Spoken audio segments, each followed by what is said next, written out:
राजकीय, सामाजिक, आध्यात्मिक, शैक्षणिक, शेतीविषयक बातम्यांसाठी आदर्श भारत माझा सदैव न्याय हक्कासाठी आपल्यासोबत। अखिल भारतीय सेना पुरस्कृत श्री साई प्रेरणा मित्र मंडळ सार्वजनिक गणेशोत्सव कांदा कॉलनी येथे अध्यक्ष श्री साई प्रेरणा मित्र मंडळ माननीय गणेश परब यांच्या आयोजनात गणेशोत्सवाचे आयोजन करण्यात आले आहे। माजी आमदार अरुणभाई गवळी यांना कोर्टाकडून मिळालेला जामीन गणेशोत्सव काळात दगडी चाळी त्यांचे झालेले आगमन याचा खूप आनंद झाला असल्याचे श्री साई प्रेरणा मित्रमंडळाचे अध्यक्ष मनेश परब यांनी सांगितले।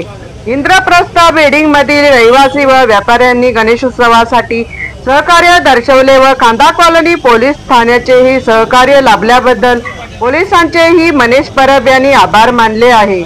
अण्णासाहेब आहेर, आदर्श भारत माझा, कांदा कॉलनी पनवेल। श्री साई प्रेरणा मित्र मंडळाचा या ठिकाणी कांदा कॉलनीत गणेशोत्सव या ठिकाणी कशा प्रकारचा आयोजन, भक्तिभाव काय सांगाल या अनुषंगाने? आमचं अखिल भारतीय सेना श्री साई प्रेरणा मित्र मंडळ कांदा कॉलनी वर्ष 27 आहे आणि आमच्या मंडळात जे आम्ही जे काम जे केलं ते म्हणजे आम्ही रक्तदान शिबिर ते आम्ही आता 2 म्हणजे कंटिन्यू 10 दिवसामध्ये आता आजचा 10वा दिवस आहे। आम्ही 4-5 वेळा आम्ही भजन ठेवलेले म्हणजे भजन इतर गोष्टी वया वाटर मुलांसाठी। आणि दुसरी गोष्ट आनंदाची गोष्ट म्हणजे आमच्या सर्वात आनंद आमच्या आदर्श अरुणभाई गवळी कोरफळ डाडी यांना कोर्टाने जामीन मंजूर केलेली आहे आणि हा आमचा आनंद उत्सव म्हणजे जसं गणराज बाप्पा कसं आगमन होतं तसं चाळीमध्ये डॅडीचं आगमन झालेलं आहे। त्यामुळे आम्ही खूप कार्यकर्ते अखिल खूप एकदम खुशीमध्ये आनंद साजरा करत आहोत।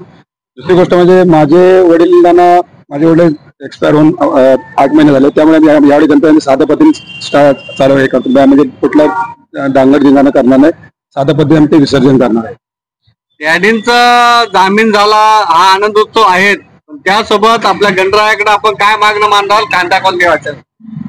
गणरायाकडे हेच मागणं आहे की हा जो आमचा गणपती आहे म्हणजे मी तर स्वतः सांगते हा नवसाला गणपती पावतो, मी इतर लोकांना मला ते निरोप येतो हा गणपती आम्हाला नवसाला पावतो। मध्ये कोविडच्या काळामध्ये 2 वर्ष गणपती बसला नव्हता, इकडेच नाही सगळ्या ठिकाणी ते प्रॉब्लेम होते। उद्या बाप्पाला निरोप देण्यात येणार आहे, आपण कशा प्रकारे विसर्जनाची तयारी करण्यात आलेली आहे? आम्ही जे बाप्पाला जे विसर्जन आम्ही तयारी करणार आहोत ते आम्ही गाडीची सजावट करणार आहोत। आमचा असा विषय की आम्ही साधा म्हणजे ते आपण बोलतो ताशा वगैरे म्हणजे ढोल ताशा नाही, नॉर्मली ताशा किंवा छोटस वाद्य हे करून आम्ही मिरवणूक काढणार आहोत।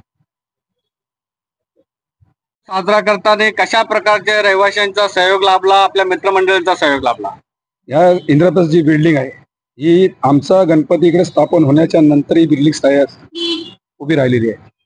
काही लोक 12 आंब्यापैकी एक आंबा नासका असतो, पण जे 300 म्हणजे 65 रूम आहेत त्यांनी सगळ्यांनी मला म्हणजे परमिशन दुकानदारांनी सगळ्यांनी परमिशन मला दिली आहे आणि पोलीस खानदेश पोलीस यांचा पण आभार मानत आहे, त्यांनी पण आम्हाला खूप सहकार्य केलेलं आहे विशेष करून।